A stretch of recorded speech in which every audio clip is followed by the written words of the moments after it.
दिन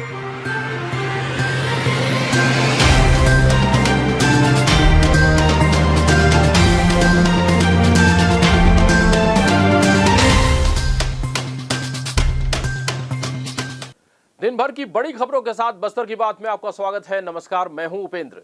इससे पहले कि हम आगे बढ़ें, डालते हैं उन 3 बातों पर नजर जो आपके जीवन से जुड़ी हैं। सबसे पहली बात, 2 गज दूरी का पालन करें।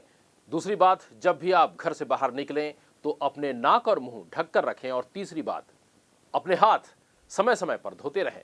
आइए बढ़ते हैं इन्हीं बातों के साथ खबरों की तरफ और देखते हैं सबसे पहले हेडलाइंस। पत्रकार वार्ता के दौरान किसानों के आंदोलन का कंधे से कंधा मिलाकर समर्थन देने की बात कांग्रेस ने कही है। बोधघाट परियोजना के विरोध में प्रदर्शन के दूसरे दिन भी हजारों की संख्या में जुटे ग्रामीण। मानव तस्कर के मामले को लेकर पुलिस ने किया उजागर और आरोपियों को पहुंचाया जेल। और फैशन एंड फ्यूजन के ऑडिशन में चुने जाएंगे मिस्टर, मिस और मिसेस जगदलपुर। हेडलाइंस के बाद अब खबरें विस्तार से।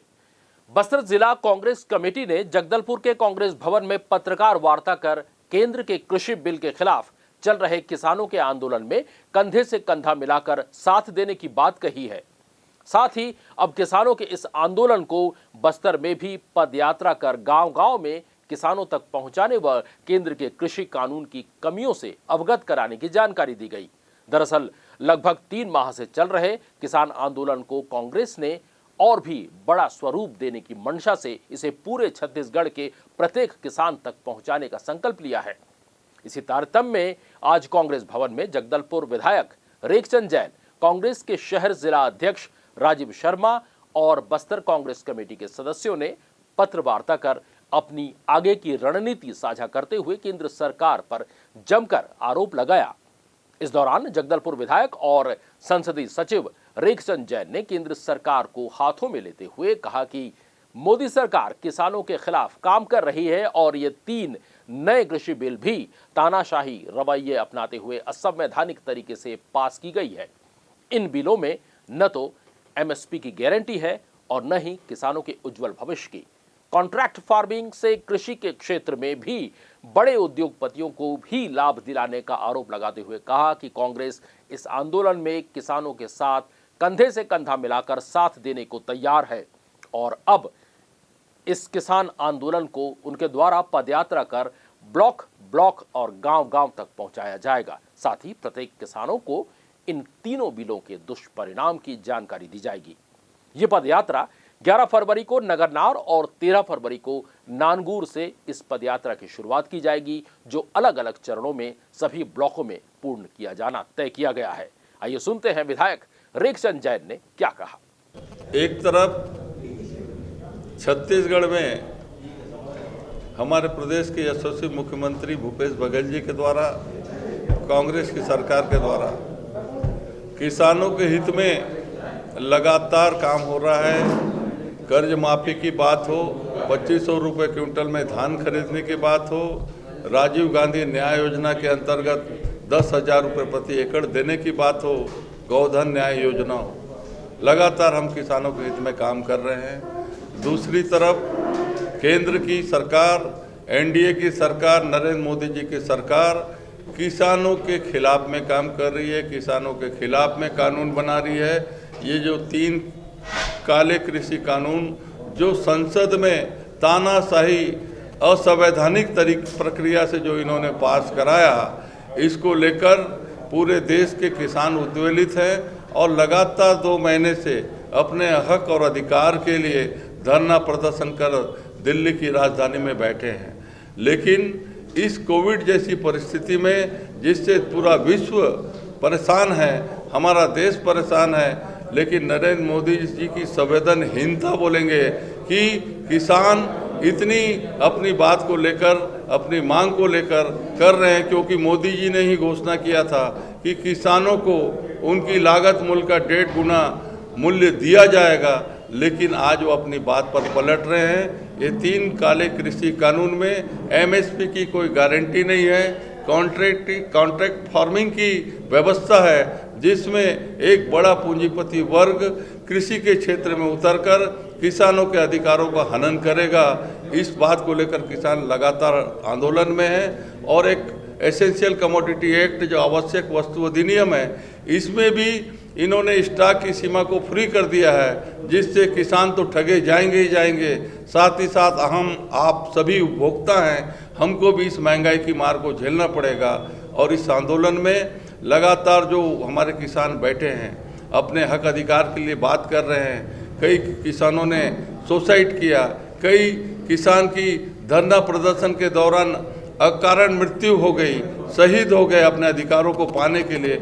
ऐसे समस्त किसान जो इस धरना आंदोलन में शहीद हुए, काल कवलित हुए, इनको हम सशक्त नमन करते हैं, श्रद्धांजलि देते हैं। और अखिल भारतीय कांग्रेस कमेटी और प्रदेश कांग्रेस कमेटी और हम सभी कांग्रेस पार्टी के लोग लगातार किसानों के हित में हम लोग धरना प्रदर्शन कर रहे हैं। और अब हमारी यात्रा ब्लॉक स्तर पर शुरू हो रही है। आज ये पत्रकार वार्ता इसीलिए रखी गई है, अब हम गांव-गांव में पदयात्रा के माध्यम से ये मोदी सरकार, एनडीए सरकार के 3 कृषि काले कानून हैं, इसके खिलाफ में आम किसान को बताएंगे और हम किसानों के साथ में। कब से ये पदयात्रा होगी और क्या कुछ तैयारी है? देखिए, इसके लिए हमने प्रोग्रामिंग तय कर दी है कि 11 तारीख को हम नगरनार क्षेत्र में पदयात्रा करेंगे, 13 तारीख को हमारी पदयात्रा नानगुर क्षेत्र में होगी। ऐसा हमने एक टाइम टेबल तैयार किया है। उसी तरीके से हमारे शहरी क्षेत्र है, वहाँ पे भी हम पदयात्रा करेंगे।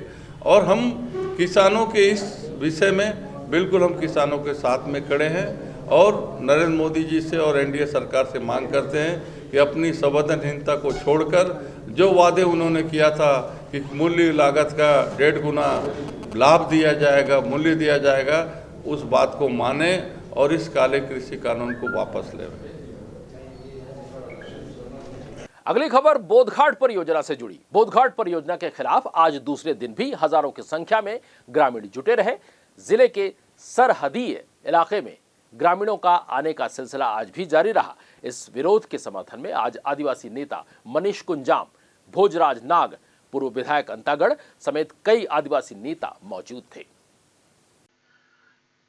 गौरतलब है कि इस परियोजना के शुरू होने से लगभग 56 गांव प्रभावित होंगे। 20 से 25 वर्ष पूर्व ही इस परियोजना की शुरुआत हुई थी, जिसके विरोध में क्षेत्र के ग्रामीणों के द्वारा विरोध भी हुआ था। पर एक बार फिर इस परियोजना को आरंभ किया जा रहा है, जिसके विरोध में 5 गांव के ग्रामीण फिर लामबंद हुए हैं। आदिवासी नेता मनीष कुंजाम ने कहा कि अभी तो ये धरना प्रदर्शन का कार्यक्रम है और आगे चर्चा बाकी है। अगर बोधघाट परियोजना चालू हो जाती है तो बस्तर के आदिवासी बर्बाद हो जाएंगे और इस इलाके में जो रहने वाले आदिवासी हैं उनकी तो जमीन जाएगी ही और उसके साथ ही वो बर्बाद भी हो जाएंगे। अब जो लड़ाई इस परियोजना के खिलाफ लड़ी जाएगी वो टाटा सलवा जुड़ुम से बढ़कर लड़ी जाएगी। बता दें कि बारसूर इलाके में रविवार से 18 पंचायतों के ग्रामीणों ने मां दंतेश्वरी जनजाति हित रक्षा बोधघाट द्वारा 3 दिवसीय परिचर्चा का आयोजन किया गया है। हितालकुड़ुम में आयोजित इस परिचर्चा के 2 मुख्य बिंदु देवी देवताओं के पूजा पाठ और बोधघाट परियोजना है। 3 दिवसीय इस परियोजना का शुभारंभ रविवार को हुआ। इस बारे में मनीष कुंजाम ने कहा, देखिए, अभी तो 3 दिन का एक धरना टाइप का एक कार्यक्रम है, जिसमें लोग चर्चा कर रहे हैं। ये पहली शुरुआत है ये, और लड़ाई तो आगे बहुत बड़ी लड़ाई होगी। और इसमें मैं ये कहना चाहता हूँ कि ये जो बोधघाट है, ये बिल्कुल बेवकूफ़ीपूर्ण फैसला है ये सरकार की। और मान लीजिए ये बोधघाट बन जाएगा तो बस्तर का जो आदिवासी है वो भी साथ साथ बर्बाद हो जाएगा। बस्तर की जो पहचान है वो खत्म हो जाएगा और इस इलाके में रहने वाले तमाम जो आदिवासी हैं वो जमीन तो चला ही जाएगा, गांव चला जाएगा, सब कुछ चला जाएगा। वो एक तरह से नारकी जिंदगी जिएंगे और एक खत्म हो जाएंगे। और इस तरीके का हालात तो होने नहीं देंगे। मैं कहना चाहता हूँ कि ऐसा हालत तो होने नहीं देंगे और ये लड़ाई बड़े पैमाने पर लड़ा जाएगा, चाहे उसके लिए जान क्यों ना चली जाए।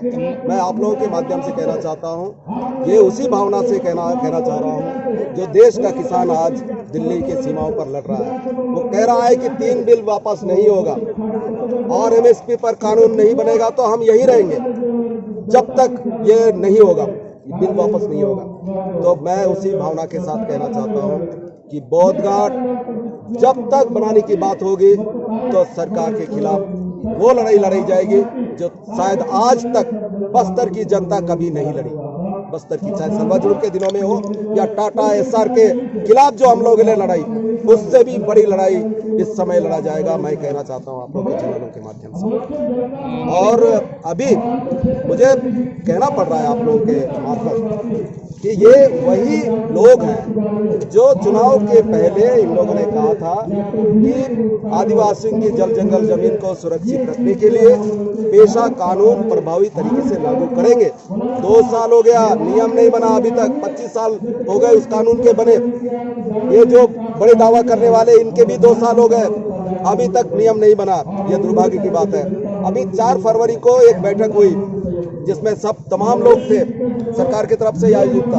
हम लोगों ने जो सुझाव दिया, आदिवासी समाज की तरफ से जो सुझाव दिया गया, अगर वो सुझाव आधे भी सरकार ने मान ली, उस पर नियम बन गया, तो मैं कहना चाहता हूं कि बोधघाट कभी नहीं बनेगा, कभी नहीं बनेगा। और मैं अगर मान लो उसके बावजूद भी ये सरकार के लोग जबरदस्ती अड़ियल तरीके से इसको बनाने की बात होगी तो इसका अंजाम बहुत बुरा होगा सरकार में बैठे हुए लोगों को। मैं कहना चाहता हूं कि ये जो आदिवासी समाज है, आप सब लोग प्रेस के जिम्मेदार लोग हो, मैं ये वो समाज नहीं है जब हम लोग सलवा जुड़ूम या टाटा SR के खिलाफ लड़ रहे हैं। अभी आदिवासी लड़के लोग भी बहुत समझ रहे हैं, आदिवासी समाज भी काफी हद तक जागृत हो चुका है। तो अभी ये जो लड़ाई अगर इस तरीके की होगी तो इसका अंजाम बहुत दूर तक जाएगा। ये जो जब कह रहे थे ना कि वोटों की भाषा समझते हैं, बस्तर के लोग वोट नहीं देंगे आदिवासी लोग, ये मान के चलिए। अगर बोधघाट पर अड़े रहे ये कांग्रेस की सरकार तो उसका अंजाम अगले बार बुरा होगा। वो 12 सीटों पर इतरा रहे हैं तो अगले बार वो 0 पे आ जाएंगे बस्तर के अंदर, मैं कहना चाहता हूँ। तो मैं आप लोगों के मार्फत यही कह रहा हूँ कि अभी भी सरकार में बैठे हुए लोगों को सद्बुद्धि आ जाए, भूपेश बघेल को सद्बुद्धि आ जाए और ये फैसला वापस ले ले, बोधघाट परियोजना को बंद कर दे। बस यही अपील है आप लोगों के माध्यम से। शादी के नाम पर लड़की की खरीदी बिक्री और लड़की से बच्चा जन्म करवाने के बाद उसे छोड़ने का मामला सामने आया है। इस मामले में पुलिस ने जगदलपुर के नया मुंडा में रहने वाली सैफाली और मध्य प्रदेश के रायसेन के रहने वाले केशव सिंह को गिरफ्तार किया है। इस मामले में रायपुर गुड़ियारी में रहने वाली महिला ममता अग्रवाल को भी आरोपी बनाया गया है और वह पहले से ही ऐसे एक मामले में जेल में बंद है। पुलिस ने आरोपियों के खिलाफ धारा 376, 493, 370, 109 और 34 एक्ट के तहत अपराध दर्ज किया है। इसमें धारा 370 मानव तस्करी से जुड़ी है। इस धारा का आशय दास के रूप में किसी व्यक्ति को खरीदने या बेचने से है। बस्तर में पहली बार इस तरह के मामले में पुलिस ने कार्रवाई की है। जगदलपुर CSP हेमसागर सिदार ने जानकारी देते हुए बताया कि जगदलपुर के मेटगुड़ा में रहने वाली एक युवती ने शिकायत दर्ज करवाई थी कि कुछ समय पहले नया मुंडा निवासी शेफाली, ममता अग्रवाल और केशव उससे मिले थे। इस दौरान उन्होंने उसे बताया कि उसकी शादी केशव से करवाई जा रही है। इनकी बातों में आकर युवती इनके चक्कर में फंस गई और फिर परिजनों को बिना बताए इनके साथ रायपुर चली गई। इस घटना के बाद यह स्पष्ट हो गया कि लड़कियों की खरीद फरोख्त का पूरा रैकेट चलाया जा रहा था। ऐसा माना जा रहा है कि बस्तर संभाग के कई जिलों में से लड़कियों को बहला फुसला कर शादी का झांसा देकर भेजा गया है। इसके अलावा इस मामले में खास बात यह भी है कि पहले भी ममता अग्रवाल पर आरोप है कि उसने मध्य प्रदेश के मुरैना में 2 आदिवासी बच्चों को बेचा है। इस बार भी आरोप है कि उसने मध्य प्रदेश के रायसेन में रहने वाले केशव को ही लड़की को बेचा होगा। इस बारे में हमें CSP जगदलपुर हेमसागर सिदार ने बताया। मामला थाना कोतवाली क्षेत्र का है, जहां इस वर्ष 2019 के दौरान इस मामले के जो आरोपी हैं ममता अग्रवाल और शेफाली, इनके द्वारा अपने आप को मैरिज ब्यूरो का संचालक होना कहते हुए इस मामले की जो पीड़िता हैं उनको जो है इस मामले के अन्य आरोपी केशव रघुवंशी निवासी मध्य प्रदेश को जो है 2 लाख रुपए में बेचने के संबंध में जो है थाना कोतवाली में रिपोर्ट प्राप्त हुआ था और जिस पर पीड़िता के रिपोर्ट पर धारा 370, 376, 109 और 493 भारतीय दंड संहिता के अंतर्गत अपराध दर्ज कर अनुसंधान किया गया था और इस मामले में जो है शेफाली और केशव रघुवंशी को गिरफ्तार किया गया है। और इस मामले की जो एक मुख्य आरोपियां हैं ममता अग्रवाल, वो पूर्व से जिला कोंडागांव के एक मामले में जो है वे भी जेल में निरुद्ध हैं, उन्हें भी इस मामले में गिरफ्तार किया जाना है। और इस मामले में अनुसंधान के दौरान यह तथ्य की जानकारी प्राप्त हुई कि इसमें जो पीड़िता हैं उनकी ओर से एक नवजात को भी जन्म दिया गया था। उस नवजात को भी जो है मुख्य आरोपिया ममता के द्वारा अपने पास रख लिया गया था और अभी इस तथ्य की जो है तथ्यात्मक बिंदुओं पर जांच की जा रही है। लिहाजा इस मामले में शेफाली केशव रघुवंशी को गिरफ्तार किया गया है और अभी यह मामला थाना कोतवाली के अंतर्गत विवेचनाधीन है और इस संबंध में इस तरह की रिपोर्टें जो भी प्राप्त होंगी उन पर निष्पक्ष वैधानिक तरीके से जो है पारदर्शितापूर्ण तरीके से अनुसंधान आगे भी किया जाएगा। रॉयल इवेंट्स के तत्वावधान में फैशन और फ्यूजन के सेकंड सेशन का ऑडिशन का आयोजन स्थानीय बिनाका मॉल में 11-12 फरवरी को किया जा रहा है। यह आयोजन दोपहर 3 बजे से शुरू होगा। 13 फरवरी को जगदलपुर ग्रैंड फिनाले का आयोजन होगा और प्रतियोगिता का ग्रैंड फिनाले 3 मार्च को रायपुर में आयोजित किया जाएगा। इन प्रतियोगिताओं में क्राउन हासिल किए व्यक्ति को ही निर्णायक के रूप में मौजूद किया जाएगा। यह प्रतियोगिता 3 श्रेणियों में आयोजित होगी। मिस्टर, मिस और मिसेस, इसमें उम्र का कोई बंधन नहीं है। इस प्रतियोगिता के संबंध में विस्तार से जानकारी देते हुए जगदलपुर के कोऑर्डिनेटर हेमा गुरुवारा ने हमारे संवाददाता को बताया। ये रॉयल इवेंट्स की तरफ से फैशन फ्यूजन का सेकंड सीज़न है और इसका 13 तारीख को ग्रैंड फिनाले बावर्ची हॉल में होगा और 11-12 को इसका ऑडिशन है और उसमें जो लोग सेलेक्ट होंगे उसके बाद वो 13 तारीख को ग्रैंड फिनाले में जाएंगे और इसका छत्तीसगढ़ लेवल पे जो होगा वो 3 मार्च को रायपुर में होगा। इसमें कौन कौन भाग ले सकते हैं? इसमें मिस्टर, मिस और मिसेस के लिए सब लोग पार्टिसिपेट कर सकते हैं। इसमें कोई एज लिमिट नहीं है। इसमें फैशन शो को लेकर के जो लोगों में धारणाएं हैं कि वो किस तरह से आप लेती हैं? यहाँ पे बहुत लोगों ने फैशन के नाम से हमको कॉल पे जो कांटेक्ट किया और बोला कि पार्टिसिपेट करना चाहते हैं हम लोग, लेकिन उनके फैमिली वाले या सोचते हैं कि फैशन मतलब से रिलेटेड है तो पता नहीं कैसा प्रोग्राम होगा, कैसे लोग आएंगे, तो हम लोग भेजें कि नहीं भेजें।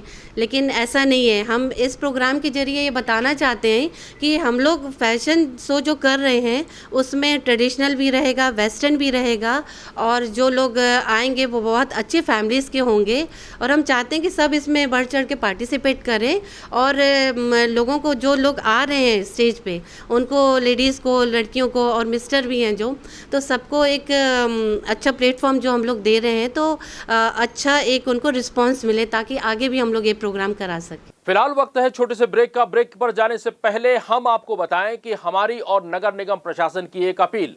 जगदलपुर नगर निगम प्रशासन ने शहर के सभी व्यवसायियों से अपील की है कि यातायात व्यवस्था को सुचारू रूप से संचालित करने के लिए अपने दुकान के सामानों को व्यवस्थित रूप से रखें और अनावश्यक रोड का जाम न करें। साथ ही प्रतिबंधित प्लास्टिक का उपयोग न करें और न ही दुकान के कचरे को रोड और नाली में फेंकें। कचरा डोर टू डोर वाहन में डालकर शहर को स्वच्छ रखने में सहयोग करें। इन्हीं बातों के साथ लेते हैं छोटा सा ब्रेक।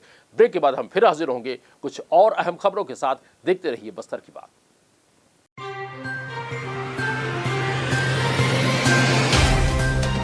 सफर जगतुगुड़ा से जगदलपुर का नित नई करवट लेता शहर हमारा, चौक चौराहों से होता हुआ विकास की गाथाएं गढ़ता बस्तर हमारा। कई रंगों से सराबोर कितनी ही कहानियों को समेटे, कहीं विकास के सोपान तो कहीं सरकारी दावे और उनका सच।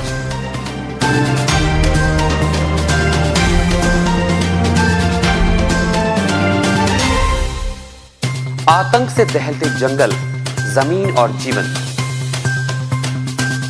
साहस और धैर्य से करवट लेती जिंदगी, राजनीति की चौसर के जाने अनजाने दांव, व्यवस्था की खूबी, कमी और खामी, खूबसूरत नजारे, अब होगी हर बात हमारे साथ। बस्तर की बात।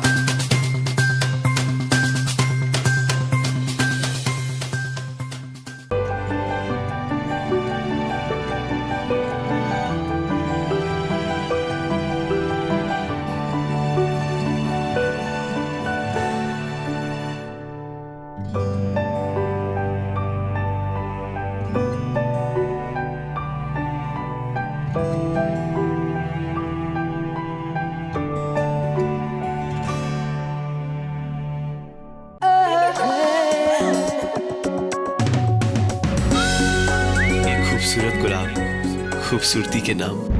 जब प्यार में हो ऐसा कंफ्यूजन, तो क्या होगा इनका इक्वेशन। सुहानी सी एक लड़की, हर शाम 6 बजे और पुनः प्रसारण हर सुबह 9 बजे सिर्फ शिमारू टीवी पर। देश की जानी मानी इंटरनेट प्रोवाइडर कंपनी रेलटेल अब अपने शहर जगदलपुर में उपलब्ध। केबल टीवी और ब्रॉडबैंड पाइए एक साथ, बेहतर सर्विस, शानदार गुणवत्ता, हमेशा एक जैसी स्पीड यानी 100 Mbps। लॉन्चिंग अवसर पर पाइए विशेष छूट, राज्य के शासकीय कर्मचारियों हेतु 10% की छूट, साथ ही रेलवे कर्मचारियों के लिए विशेष छूट का प्रावधान।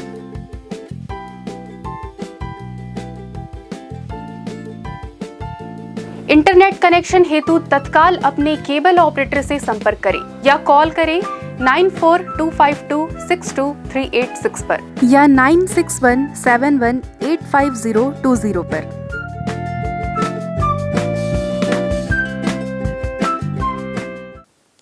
ब्रेक के बाद आपका स्वागत है। आइए बढ़ते हैं खबरों की ओर। जगदलपुर में स्थित ऐतिहासिक मंदिर का जीर्णोद्धार और सौंदर्यीकरण किया जाएगा। सोमवार को कलेक्टर रजत बंसल ने जगदलपुर में मौजूद टेंपल स्टेट के अधीन संचालित दंतेश्वरी मंदिर, लक्ष्मी नारायण मंदिर, राम मंदिर और कृष्ण मंदिर का अवलोकन किया। उन्होंने मंदिर परिसर में किए गए अतिक्रमण को हटाने के संबंध में भी निर्देश दिए।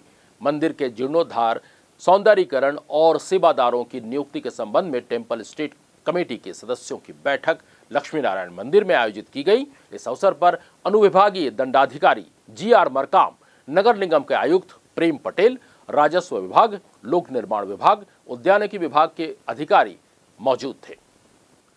कलेक्टर रजत बंसल ने विकास कार्यों में तेजी लाने के निर्देश दिए। उन्होंने मंगलवार को जिला कार्यालय के सभा कक्ष में आयोजित समय सीमा बैठक में ये निर्देश दिए। कलेक्टर ने समय सीमा की बैठक में मौजूद अधिकारियों को आकांक्षी जिलों के लिए निर्धारित सूचकांकों में सुधार के लिए स्वास्थ्य, शिक्षा, पोषण, रोजगार, बैंकिंग, मूलभूत अधोसंरचना, कौशल विकास आदि क्षेत्रों में तेजी के साथ कार्य करने के निर्देश दिए।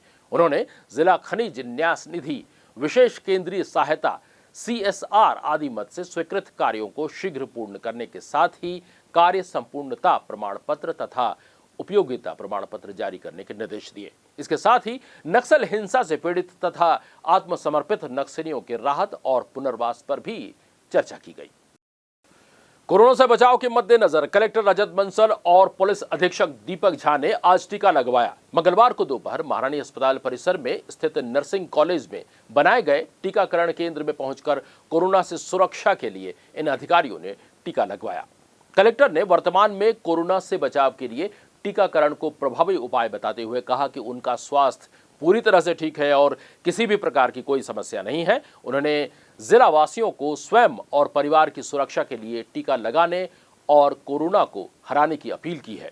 उन्होंने कहा कि कोरोना से बचाव के लिए चलाए जा रहे जागरूकता अभियान के लिए हस्ताक्षर भी किया।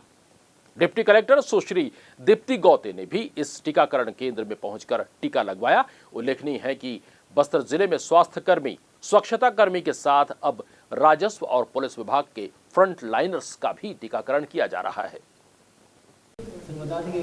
यहाँ जो टीकाकरण कार्यक्रम है ये 4 फरवरी से स्टार्ट हुआ है और 4 फरवरी से अब तक लगातार ये कार्यक्रम चल रहा है। और इस वैक्सीनेशन अभियान में हमने 4 फरवरी को क्राइस्ट कॉलेज के 68 स्टूडेंट और टीचर्स को लगाया था। उसी तरह 5 तारीख को हमने सूर्या कॉलेज के स्टूडेंट और टीचर्स को लगाया था, जिसमें 10 वो आए थे जिनको वैक्सीनेशन हुआ है। और उसके बाद गायत्री इंस्टीट्यूट के 6 तारीख को 17 लोगों को वैक्सीनेशन हुआ है। और उसी तरह 8 फरवरी को जगदलपुर कलेक्ट्रेट से 43 ऑफिसर और कर्मचारियों का हमने टीकाकरण किया है। और आज हमारा टीकाकरण जो चल रहा है वो नगर निगम कार्यालय जगदलपुर के कर्मचारियों के लिए है, जिसमें सर्वप्रथम आयुक्त साहब प्रेम कुमार पटेल जी ने वैक्सीनेशन करके सभी कर्मचारियों को भी एक मैसेज दिया है और साथ में वो 1 घंटा या रह के भी उपस्थित रह के भी सारे कर्मचारियों को इनकरेज करते रहे। उनकी वजह से हमारा लगातार टीकाकरण कार्यक्रम चल रहा है, जिसमें 17 लोगों ने अब तक आज की स्थिति में टीकाकरण करवा लिया है। अब तक हमने इन 5 दिनों में हमने 155 लोगों को टीकाकरण किया है। ये आगे तो हमारे नोडल अधिकारी द्वारा सूचित किया जाएगा, लेकिन प्रतिदिन आज चलेगा। हमको ये मिला है मैसेज कि ये रोज़ चलेगा, इतवार का दिन को छोड़कर ये कंटिन्यू चलता रहेगा अभी। और कल है सीआरपीएफ के जवानों का टीकाकरण, कल ग्रेड में सीआरपीएफ जवानों वो आएंगे, उनका भी बेनिफिशरी में 100 का टारगेट है कल का, तो कल उनका किया जाएगा। पुलिस थाना कोतवाली में मकसूद अली निवासी नया मुंडा ने एक आवेदन प्रस्तुत किया था, जिसमें उनकी गाड़ी चोरी हो गई थी और पुलिस इस पर त्वरित कार्रवाई करते हुए उनकी गाड़ी बरामद कर उन्हें सौंप दिया है। नियमित खबरों के लिए आप हमसे YouTube से भी बने रह सकते हैं। हमारा पता है बस्तर की बात जगदलपुर। इस चैनल को आप सब्सक्राइब कीजिए और बेल आइकॉन पर भी क्लिक करना ना भूलें, ताकि हमारे नए वीडियोस के नोटिफिकेशन सीधे आप तक मोबाइल पर पहुंच सके। इन्हीं बातों के साथ देखते हैं हेडलाइंस को एक नजर फिर से। पत्रकार वार्ता के दौरान किसानों के आंदोलन का कंधे से कंधा मिलाकर समर्थन देने की बात कांग्रेस ने कही है। बोधघाट परियोजना के विरोध में प्रदर्शन के दूसरे दिन भी हजारों की संख्या में जुटे ग्रामीण। मानव तस्कर के मामले को लेकर पुलिस ने किया उजागर और आरोपियों को पहुंचाया जेल। और फैशन एंड फ्यूजन के ऑडिशन में चुने जाएंगे मिस्टर, मिस और मिसेस जगदलपुर। बस्तर की बात में आज के लिए बस इतना ही। कल फिर आपसे मुलाकात होगी, तब तक हमें दीजिए इजाजत। नमस्कार।